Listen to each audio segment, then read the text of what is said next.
আমার গুডনের মাল পুলিশে আটকাইছে, আমার লোক অ্যারেস্ট হয়েছে, কিন্তু তুই ফিরত আইলি কেন? খবর তো তোর আগে আমি পাইছি। এরে খুব চালাক ভাবছস, আমার লগে বেমানি কইরা সরকারে টাকা দিবি। আরে নাটকির পো, আমি ঢাকা কলে টিপ দিলে পানি পরে আমেরিকা, আর তুই আমারে খবর দিতে আইছস। আজ তোর খবর না, তোর জ্যান্ত খবর দিব। আমাকে মাফ করে দে। কলে টিপ দিলে পানি পরে, আরো জোরে জোরসে মারো। এই খবরের কাগজ কি আপনারা পড়েন না, নাকি দেখেও না দেখার ভান করেন? আর কতদিন এভাবে না দেখার ভান করে তরফদারের মতো কুখ্যাত গণিকে অপরাধ করার সুযোগ দেবেন? বলুন। পত্রিকা খুললে সেখানে তরফদারের চোরাচালানের খবর, তার লোকদের হাতে নিরীহ জনগণের হত্যার খবর, মানুষ আটকিয়ে তার নিকটাত্মীয়ের কাছ থেকে মুক্তিপণ আদায়ের খবর, রাজনৈতিক হত্যাকাণ্ডের খবর। এগুলোকে আপনাদের চোখে পড়ে না? তারপরও পুলিশ নীরব কেন? সাংবাদিকেরা যে খবর পত্রিকায় লেখে তা থানায় রিপোর্ট হয় না কেন? রহমান সাহেব, তরফদারের এলাকা আপনার এলাকা, আপনি তরফদারের বিরুদ্ধে অ্যাকশন নেননি কেন? এরকম ক্রিমিনালের বিরুদ্ধে বলা অনেক সহজ স্যার, কাজ করে দেখানো কঠিন কঠিন। যদি কেউ তরফদারের বিরুদ্ধে সাক্ষী দেয় তাহলে রাতের আধারে হাওয়ায় মিলিয়ে যায়। মনে রাখবেন, কেউ আইনের ঊর্ধ্বে নয়। স্যার, তরফদারের গুপ্ত ঠিকানা তো জানি না, তাকে আমরা ধরবো কিভাবে? তরফদারের সাথে যোগাযোগ আছে এমন যাকে পাবেন তাকেই গ্রেপ্তার করুন। তারপর দেখবেন তরফদার নিজ থেকেই বের হয়ে আসছে। তরফদারকে খবরটা দিতে প্রতি মাসে পুলিশের পিছে আমার লাখ লাখ টাকা খরচ হয়, তারপর ওই কমিশনার খেপছে কেন? কমিশনার তাহের খুব খারাপ, মারাত্মক, ডেঞ্জারাস। আপনার দেখা মাত্র গুলি করার নির্দেশ দিয়েছে। কমিশনার বাসলে তো ওর কলে টিপটা দেব।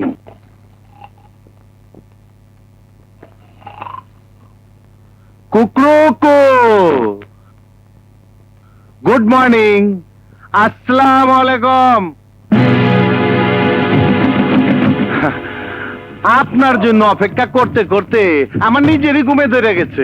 তোমরা এখানে কি চাও?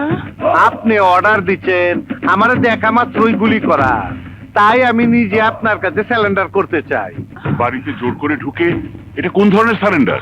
স্যালেন্ডার না লইলে আপনারা ঘুষ দিতে চাই। ঘুষ আমি খাই না। ঘুষ না লইলে তোর কলে টিপটা দেই।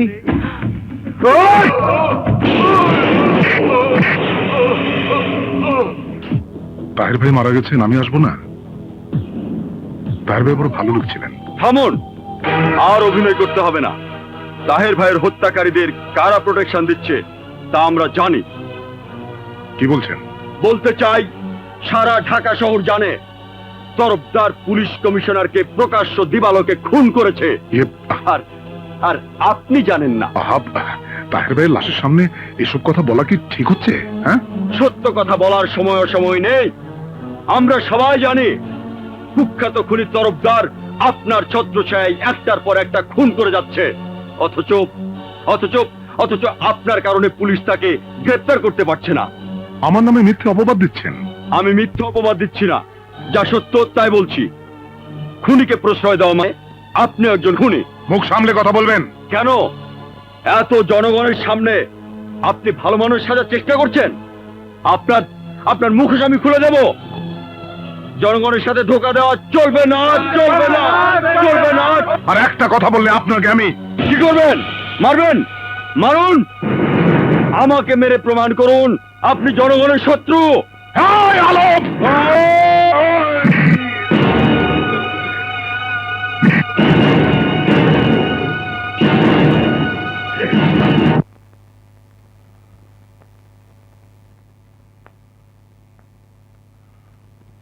আলম, আমাকে ধাক্কা মেরে তুমি ভেবেছো রাতারাতি নেতা হয়ে যাবে?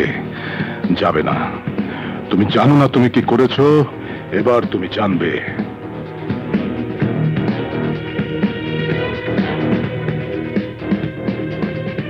তরফদার, আলমকে চেনো? ওই যে বিরোধী দলের আলম, হ্যাঁ, ও গণপ্রজাতন্ত্রী বাংলাদেশ সরকারের মাননীয় মন্ত্রীর গায়ে ধাক্কা মেরেছেন।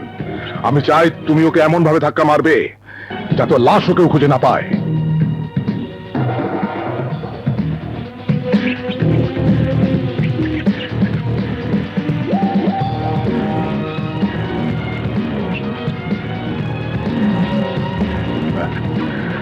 আলম, খোদা হাফেজ। আসসালামু আলাইকুম। ওয়ালাইকুম আসসালাম। আপনাকে তো ঠিক চিনবেন না? নাম শুনলে অবশ্যই চিনবে। অদবের নাম তরফদার। ও তরফদার, হ্যাঁ হ্যাঁ, নাম শুনেছি শুনেছি। তা আমার কাছে কি কাজ? খিয়াগার ডাক নিয়ে চালাম তো, আপনাদের দোয়ায় পাইছি। উদ্বোধন করবেন আপনি। তা আমি ফেরিঘাটে গিয়ে কি করব? আপনি ভাবিরে নিয়ে অবশ্যই যাইবেন। দুপুরে খাবার ব্যবস্থা করছি। না গেলে আমি খুব দুঃখ পাবো। আচ্ছা ঠিক আছে, যাব যাব যাব আসি বড় ভাই। যাব। ওয়ালাইকুম আসসালাম। আশ্চর্য মানুষ তো। এই ভাবিরে দে, ভাবিরে দে। নেন। দে দে, বাইরে দে, বাইরে দে। ঠিক আছে ঠিক আছে। খান খান ভাবি সাহেব খান। এটা গার্মেন্টস এর মুরগি। গার্মেন্টস এর মুরগি মানে? আরে ফার্মের মুরগি, মানে বিদেশি মুরগি, সাদা মুরগি আর কি। খান খান, মনের শখ মিটায় খান খান। অনেক দিন গত আমার শখ আপনার আর ভাবি সাহেবের দাওয়াত খাওয়ামু। আপনারা বড় বড় হোটেলে খান, আমার এই নদীর পারে মুক্ত হওয়ায় একটু ফরেন ফরেন ভাব আর কি। আপনার মতন মহান ব্যক্তি আমার দাওয়াত কবুল করছে, আমি খুব খুশি। আপনার প্রশংসা করার আমার ভাষা নাই। আপনার মতন নেতা লাখ একটা। জনগণের সেবা করাই যেমন আপনাদের ধর্ম, তেমনি আপনার সেবা করাই আমার ধর্ম। আপনার পায়ের নিচে আমার বেহের। আর ভাবির কথা কি কমু, এইরকম সুন্দরী ভাবি আছে বইলাই আজ আপনার এত নাম এত সুনাম। কি যে বলেন!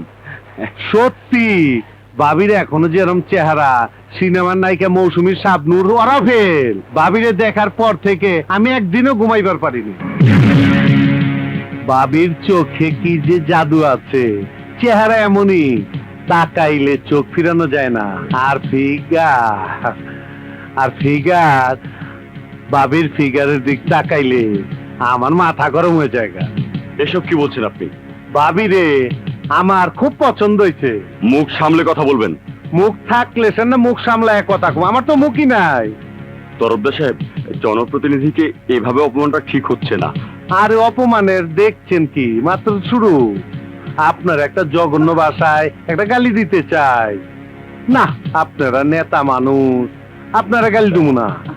আপনার দাওয়াত দিয়ে আনছি, আপনার স্ত্রী আমি হাঙ্গা করব। তরফদার, এ ধরনের বাজে কথা বলবেন না। বসেন বসেন। এত উত্তেজিত হন কেন? আপনি নেতা মানুষ, জনগণের কত মিথ্যা কথা কন। আমার একটু ঠান্ডা করার ব্যবস্থা করে। আপনার বইরে আমার দিয়ে দেন। আপনার আমি পুলিশে দেব। এই বোকা চোদা কয় কি, ধর শালারে। আপনার পায়ে পড়ি, আমার ছেড়ে দিন।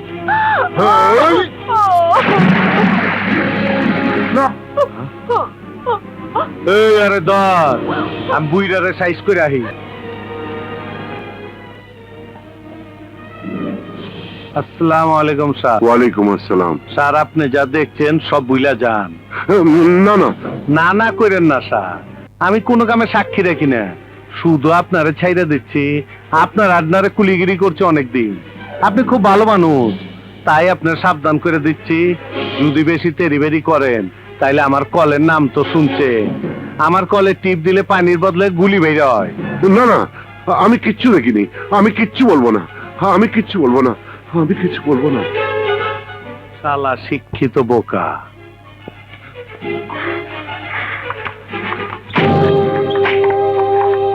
মিনু, বাদল, মিনু। এভাবে ডাকছো কেন? না না, আমি কিচ্ছু দেখিনি। তোমাকে এমন দেখাচ্ছে কেন? হ্যাঁ? আমি কিচ্ছু দেখিনি। আচ্ছা বসো তো, আমি কিচ্ছু বসো, দেখিনি। বসো। কি হয়েছে? আমি কিচ্ছু দেখিনি। কি হয়েছে বাবা? কে? বাবা, আমি বাদল। ও তুই, বাবা তোমার কি হয়েছে? হ্যাঁ? না না, কিছু না, কিছু না। আমি কিচ্ছু দেখিনি, আমি কিচ্ছু দেখিনি। হ্যাঁ, আমি কিচ্ছু বাদল, বলবো না। তুই বাবার জন্য পানি আমি- নিয়ে আয় তো, যা। বাবুল কোথায়? আছে কোথাও, কিন্তু তুমি কি দেখেছো আমাকে একটু বলো তো। এই নাও।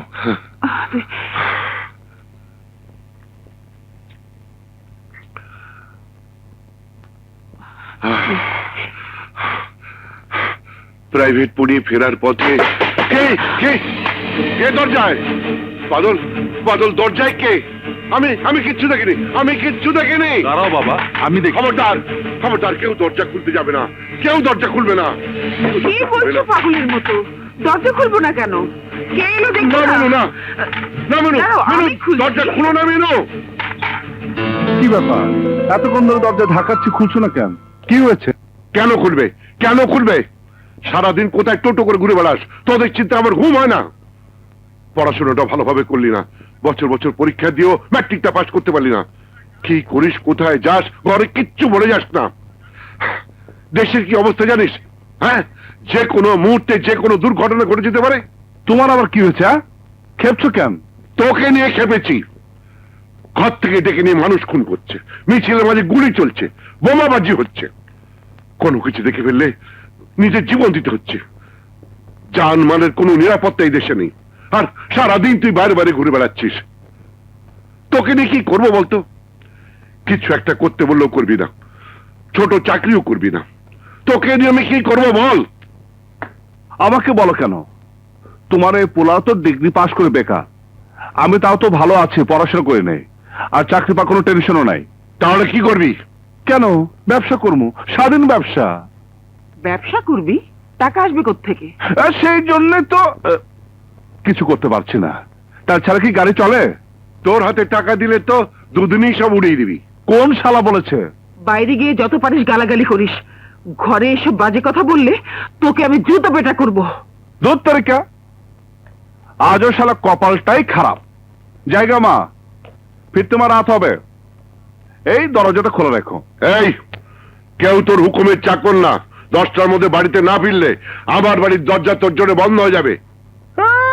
10টা খাইছে কয় কি? আরে 10টা তো মাত্র সন্ধ্যা হয়। 10টা 10 মিনিট পরেও এই দরজার খুলবে না।